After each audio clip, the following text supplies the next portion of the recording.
Bueno, y Jaime Yoshiyama, otro de los implicados en esta denuncia, esta investigación por supuestos aportes de la constructora brasileña Fuerza Popular, no va a poder volver todavía al Perú porque tiene una cita médica el 4 de diciembre en Miami, los Estados Unidos. Justamente ya tenemos el documento que acreditaría efectivamente que Jaime Yoshiyama tiene una cita médica. Este es el documento del hospital de la Universidad de Miami, Miller School of Medicine. Ahí está, podemos ver, estimado señora, esta carta certifica que el señor Yoshiyama Jaime, paciente, tuvo una cita el día 20 de noviembre del 2018 con el doctor Chris Alaviat de la División de Oftalmología de la Universidad de Miami, localizada en el hospital de Bascom Palmer. Ahí está la dirección en Miami. El paciente tendrá una próxima cita de seguimiento con el doctor mencionado el día 4 de diciembre del 2018. Nuestros hospitales y doctores ofrecen servicios médicos de alta calidad con utilización de tecnología de punta y ofrecen tratamiento médico para varias enfermedades, las cuales no tienen tratamiento en los países de origen de los pacientes.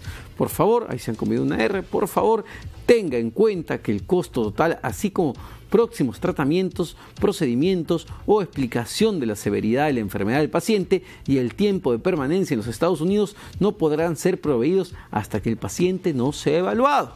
Ojo con ese párrafo, que el mismo hospital está diciendo, no podemos decir cuánto tiempo más va a estar acá Jaime Yoshiyama porque hay que estar evaluándolo constantemente. Eso es lo que dice en concreto el hospital, que ratifica que efectivamente Jaime Yoshiyama está en una constante revisión en la división oftalmológica de este hospital en Miami y que tiene una cita el 4 de diciembre. Y si vemos la siguiente página, esto ha sido ratificado. Ahí está, ratificado por el Consulado General del Perú en Miami. Ahí está justamente el apostillado, así que es un documento totalmente válido y legal y certificado por el Consulado de Perú en Miami. Entonces, lo que dice aquí el hospital sobre su paciente Jaime Yoshiyama es que no hay fecha de retorno para Jaime Yoshiyama, que también todavía no se ve su caso, donde el fiscal José Domingo Pérez también ha solicitado una prisión preventiva